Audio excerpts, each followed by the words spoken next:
फाल्गुन माह के कृष्ण पक्ष की अष्टमी के दिन जनक नंदिनी सीता प्रकट हुई थी, लेकिन इनके अवतरण से जुड़ी घटना से जनमानस अपरिचित नहीं है। आइए पढ़ते हैं माता सीता के प्रकट होने से जुड़ी अनसुनी कथा। जग जननी सीता साक्षात महाशक्ति रूपा और लोक कल्याण की अधिष्ठात्री देवी हैं। पृथ्वी से उत्पन्न होने के कारण इन्हें भूमिजा कहा जाता है। इनके अवतरण से जुड़ी घटना से जनमानस अपरिचित नहीं है। राजा जनक अपनी प्रजा को भीषण काल से मुक्त करने व उनके भरण पोषण के लिए खेत में हल चलाते हैं। हल मूलतः भारतीय कृषि कर्म का जीवंत उपादान है। बिना हल के धन धान्य और लक्ष्मी की प्राप्ति संभव नहीं। हल को मैथिली भाषा में सीत कहते हैं। यद्यपि जनक के हल चलाते समय सीता धरती में एक कुंभ अर्थात घड़े से प्राप्त हुई, इसलिए सीता कहलाई। श्रम और लोक रक्षण की प्रबल भावना व औदार्य की देवी है सीता। प्राचीन ग्रंथ निर्णय सिंधु में कहा गया है कि फाल्गुनस्य च मासस्य कृष्णाष्टम्यां महीयते जाता दाशरथे पत्नी तस्मिन् हनि जानकी।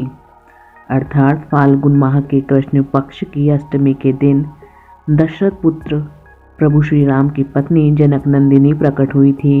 अद्भुत रामायण में माता सीता के अवतरण से जुड़ी अलग और अद्भुत कथा मिलती है, जिसमें उन्हें लंकाधिपति रावण व मंदोदरी की कन्या बताया गया है, जिसे जन्म लेते ही मंदोदरी ने इसलिए समुद्र में प्रवाहित कर दिया क्योंकि देववती नामक कन्या ने पूर्व जन्म में शाप दिया था कि वह रावण की पुत्री के रूप में जन्म लेकर रावण के वंश के विनाश का कारण बनेगी।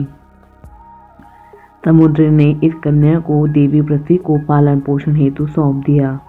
कालांतर में वही पूर्व जन्म की देववती राजा जनक को धरती से सीता के रूप में प्राप्त हुई।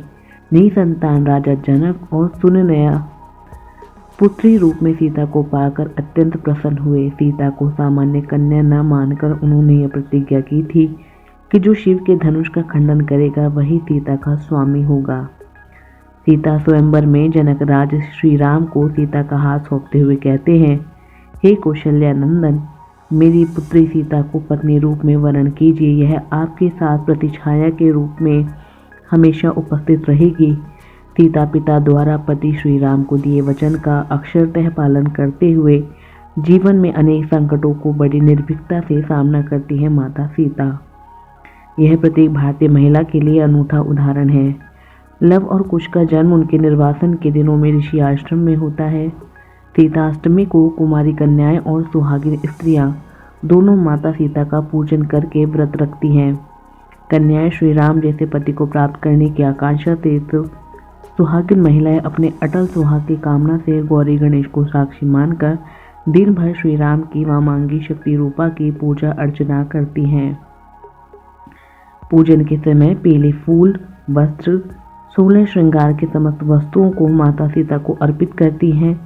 पूजन के समय महिलाएं जानकी रामाभ्याम नमः या सीतायाः नमः का जाप करके सीता को प्रसन्न करने का बहुविधि उद्यम करती हैं।